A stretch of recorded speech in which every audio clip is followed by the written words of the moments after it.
السلام عليكم ورحمة الله. لعل الاستراتيجية الصهيونية تهدف إلى التأثير على الناس في جميع أنحاء العالم بوسائل وعناوين ملتوية لتبرير احتلال الأراضي الفلسطينية وأسر الفلسطينيين والتنكيل بهم وتوسيع رقعة الاحتلال وقضم الأراضي، إلى إعلان نتنياهو العدواني الأخير عن نيته ضم أجزاء من الضفة الغربية المحتلة وغور الأردن إلى الكيان الإسرائيلي.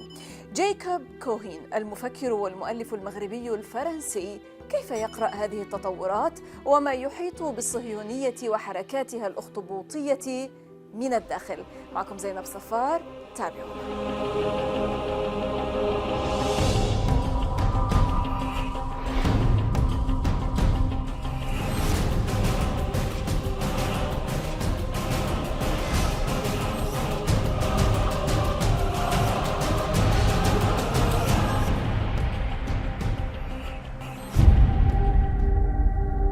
لعل جايكوب كوهين هو شخص مثير للاهتمام للغاية. هذا المغربي الفرنسي هو من أبرز المفكرين اليهود المناهضين للحركة الصهيونية في العصر الحديث، الذين يسعون إلى التفريق بين اليهودية كديانة والصهيونية كإيديولوجيا وحركة عنصرية لا إنسانية.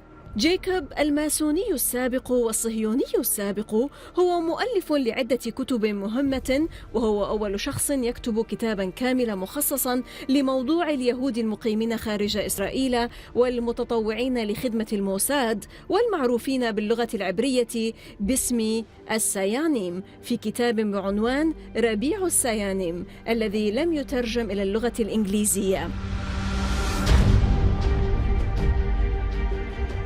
مؤخرا أعلن رئيس الوزراء الإسرائيلي بنيامين نتنياهو بلهجة قوية عن مخطط لضم أجزاء من الضفة الغربية المحتلة إذا ما فاز في الانتخابات العامة، ولقد وعد أيضا بفرض السيادة الإسرائيلية على غور الأردن المحتل وشمال البحر الميت. كما كان يأمل نتنياهو أن هذا الإعلان سيكون محفزا للفوز بأصوات برغم أنه يمثل خرقا للقانون الدولي. إذن يبدو أن نتنياهو قلب المنطقة كلها إلى صندوق اقتراع خاص بانتخاباته. الدكتور جايكوب كوهين الكاتب والناشط المغربي الفرنسي، كيف يقرأ هذا الإعلان وهذا المخطط الخبيث؟ L'annonce de l'annexion de la rive du Jourdain ne signifie pas grand-chose aux yeux d'Israéliens. C'est-à-dire, cette zone a déjà été nettoyée ethniquement de tout Palestinien. Cette zone ne retournera jamais à la Palestine. Il faut que le monde sache, et le monde le sait. Pourquoi? Parce que cette zone est déclarée essentielle pour la sécurité d'Israël. En termes diplomatiques, lorsqu'on parle de la sécurité d'Israël, ça veut dire, tout le monde le sait, que Israël doit rester maître des frontières d'un futur État palestinien. Donc, Israël doit rester maître de la rive du Jourdain. Et toutes les déclarations des diplomates occidentaux, même de Poutine, même de la Chine, même de l'Inde, disent que toute paix doit prendre en considération la sécurité d'Israël. Or, la sécurité d'Israël signifie le contrôle de la rive du Jourdain. Dire qu'on va l'annexer, c'est juste, comment dire, passer quelque chose qui est déjà dans les faits, qui est déjà acté. Cela ne signifie pas grand-chose. C'est-à-dire que le monde entier, s'il le fait, si Netanyahou arrive au pouvoir et s'il l'annexe, le monde entier ne dira rien. Il dira peut-être quelques paroles comme ça en l'air pour dire nous protestons. Mais c'est quelque chose sur laquelle on ne peut plus revenir en arrière, à moins d'un bouleversement total.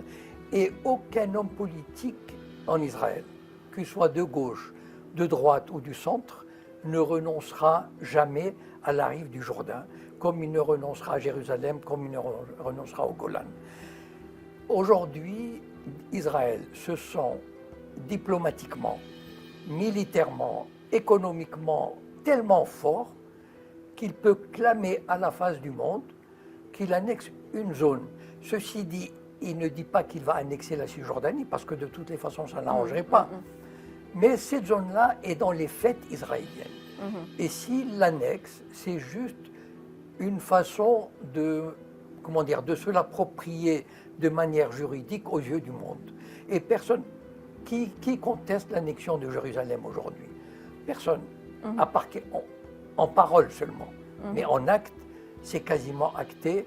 Et je ne crois pas que l'autorité palestinienne puisse avoir son mot à dire. But do you think, sir, in the sense Yes. that the Palestinians are going to suffice with just condemnation and raising their voices, or they're going to resort to every kind of means possible to stand in face of such kind of annexation? Ok.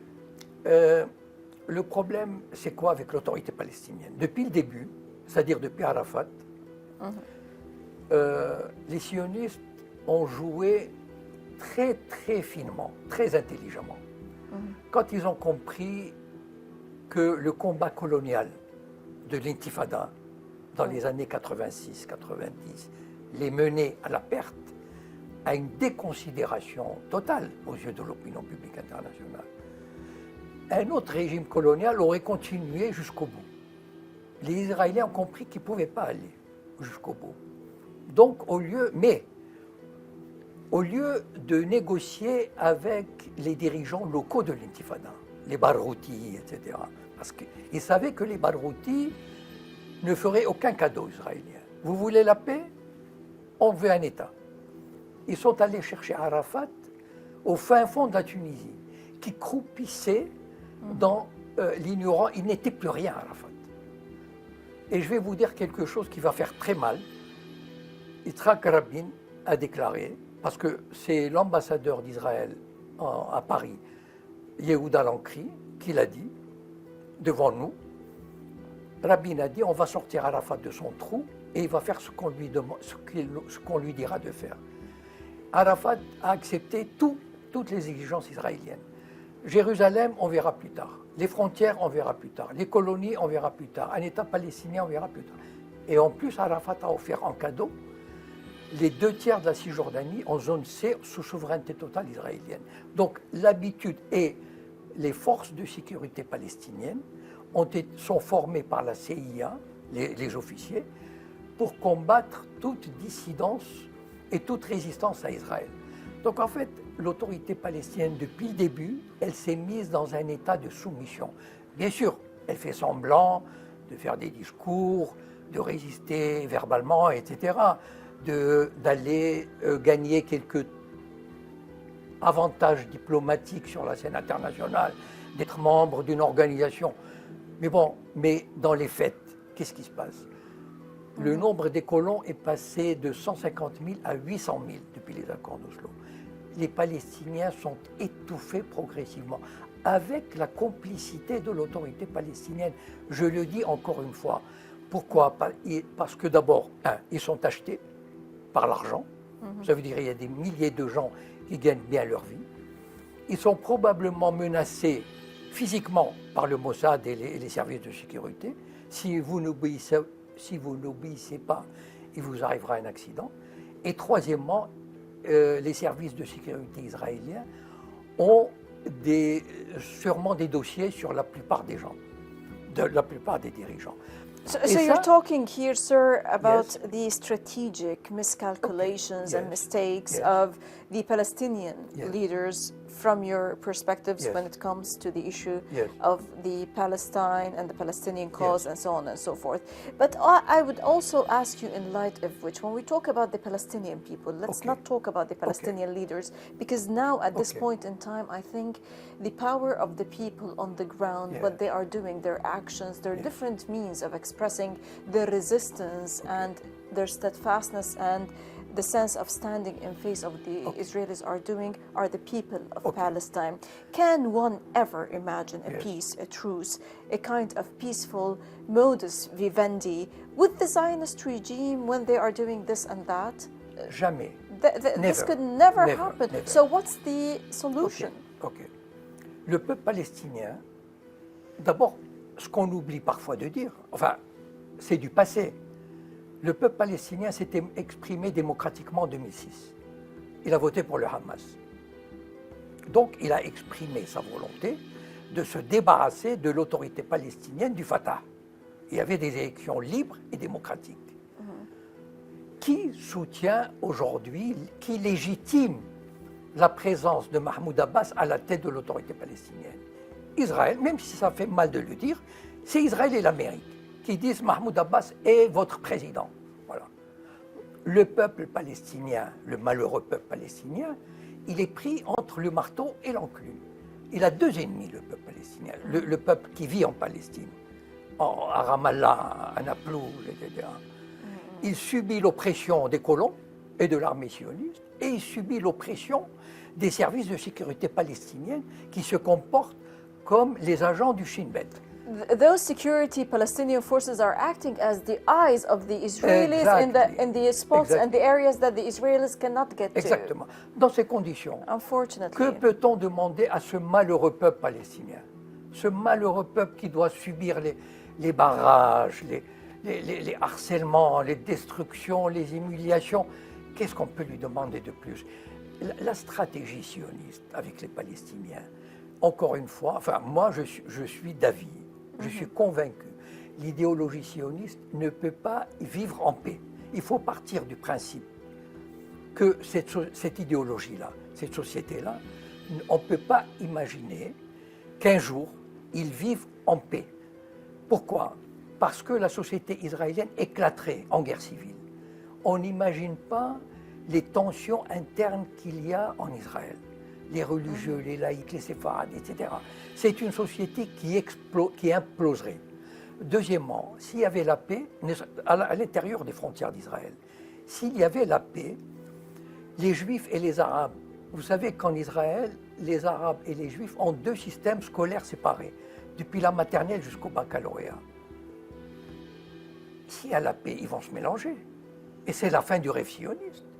Si la plus grande terreur des sionistes, c'est que les Arabes et les Juifs se mélangent. Vous savez, en Israël, moi, il y a une chose qui m'a frappé, j'avais fait une conférence en 2004 et j'avais dit, c'est la dernière fois que j'allais en Israël, et j'avais dit, vous savez ce qui m'a frappé?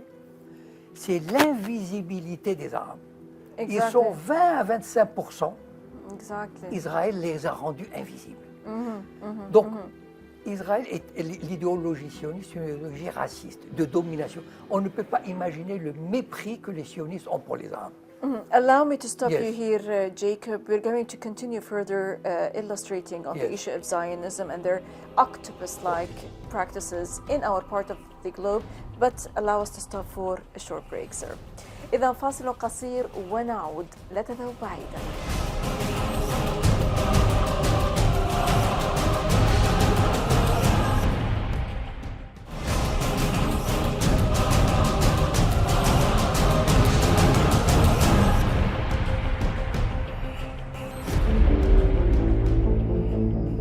اليوم هنالك تقارير موثقة جيدا تشير إلى تحركات سرية وهي كناية عن تعاون دبلوماسي لأجل التوصل إلى معاهدة أو إلى نوع من تطبيع العلاقات بين بعض الأنظمة العربية والدولة الصهيونية.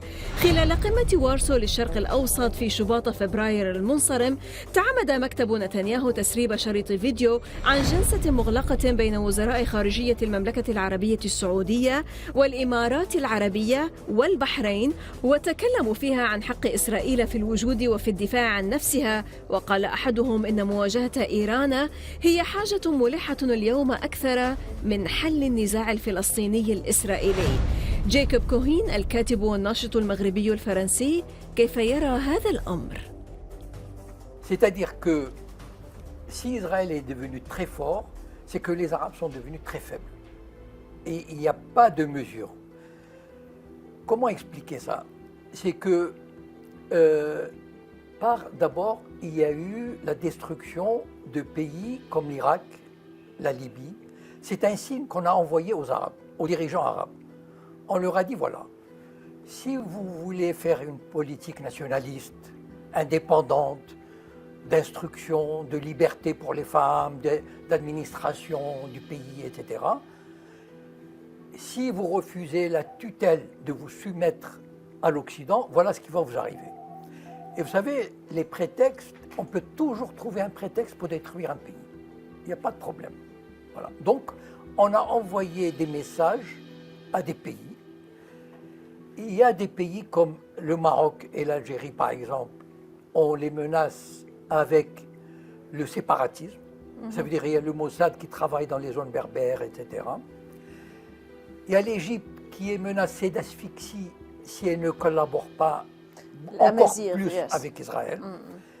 Donc en fait, il y a toutes sortes d'actions qui sont menées, qui sont, par exemple, les monarchies du Golfe, on peut leur dire, écoutez, si vous ne collaborez pas avec Israël, ben on va vous envoyer Daesh. Vous tenez à votre trône, vous tenez à vos privilèges, vous tenez aux richesses accumulées à New York, à Genève, à Paris. Collaborez. Sinon, on vous confisque vos biens et on vous envoie Daesh. Donc en fait, ils sont dans une position de faiblesse. Pourquoi? Parce que la plupart des gouvernements arabes, la plupart, ou presque tous, sont des castes qui n'ont aucune légitimité. C'est-à-dire, ce sont des groupes qui ont pris le pouvoir et qui se maintiennent au pouvoir avec des tas de privilèges. Tous les gouvernements arabes aujourd'hui, qui sont des castes, ont tout à perdre de résister. Et on a montré aux pays arabes que résister, faites attention, résister peut vous coûter cher, peut vous coûter la peau, peut vous coûter vos fortunes, vos trônes. Donc, collaborer, et c'est ça qui a fait que les monarchies du Golfe, de toutes les façons, si on compare et d'abord, évidemment, Israël n'est pas seul dans cette histoire. Il y a l'Amérique derrière. Et quand on dit l'Amérique, on imagine ce que c'est déjà. Donc, toutes ces forces, l'axe américano-sioniste a fait en sorte. Et évidemment, ces monarchies arabes ont des pudeurs. Elles ne peuvent pas établir des relations diplomatiques directement. Alors, on commence petit à petit, on habitue. Il y a des journalistes, par exemple, un échange de journalistes, d'hommes d'affaires, la sécurité. Mais je pense que c'est, à moins d'un bouleversement du cœur de la Palestine, je pense que c'est une tendance qui ira en s'affermissant, c'est-à-dire une soumission. Jacob, you talked about the Arab region, Yes. and the Gulf state and the Gulf regimes, but let's talk about Morocco today. The Holocaust Memorial Site in Morocco's Marrakech Safi region, it was built, it was bulldozed later on and demolished. Why on earth on Morocco land, in Morocco, in Marrakech in particular? How did it start? What was the message and what's the timing of building this kind of memorial site? Malheureusement, le Maroc a une histoire vieille avec le Mossad. Voilà.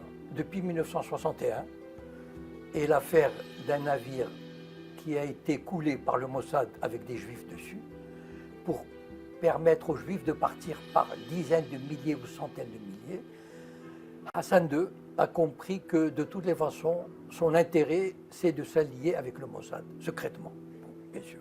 Parce d'abord, il était tourné vers l'Amérique, vers l'Occident, et il avait besoin du soutien américain. Voilà, c'était un homme de l'Occident. D'accord. Bon.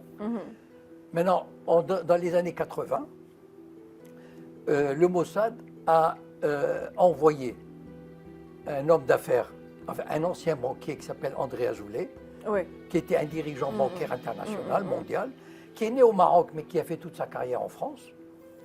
On lui a demandé il a dû avoir des négociations pour retourner au Maroc et servir comme conseiller du roi. Et en 86, il a réussi à faire venir Shimon Peres et Yitzhak Rabin au Maroc de façon officielle. Donc c'était déjà, le Maroc était la porte de pénétration d'Israël dans le monde arabe. C'est-à-dire que le Maroc a servi de tremplin, d'exemple, pour permettre une légitimation d'Israël dans le monde arabe. Maintenant, les sionistes voulaient aller plus loin. C'est-à-dire, en 2012, ils ont créé ce qu'on appelle le projet Aladdin. C'est quoi le projet Aladdin? Lancé par André Azoulay.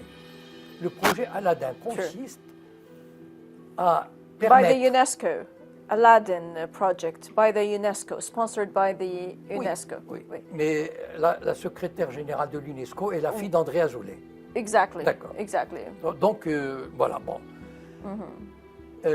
C'est quoi le projet Aladdin? Le projet Aladdin, en 2012, c'est de faire rentrer la Shoah dans le monde arabe. C'est-à-dire de rendre la Shoah, sensibiliser les populations arabes et maghrébines à la tragédie de la Shoah. To be integrated in the curriculum.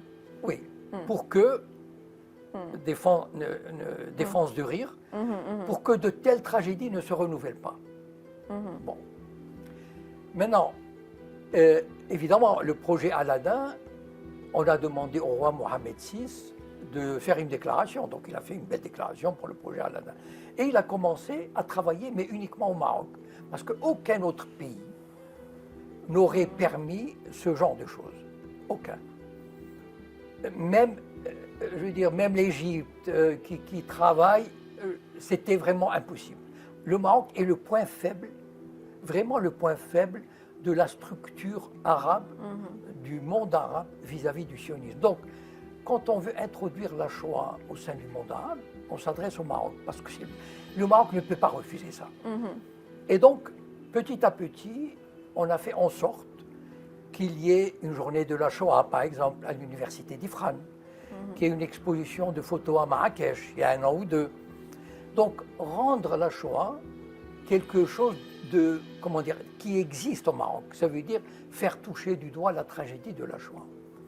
Et maintenant, on voulait aller plus loin avec Marrakech. C'est une ONG allemande qui probablement a des intérêts avec les sionistes, enfin bon, qui a construit un début de mémorial du côté de Marrakech. Mais il y a eu une telle levée de boucliers, une telle résistance, que les autorités ont vite effacé parce que les autorités savent que le peuple marocain, il est anti-israélien. But what was the message, Jacob? His message? Okay.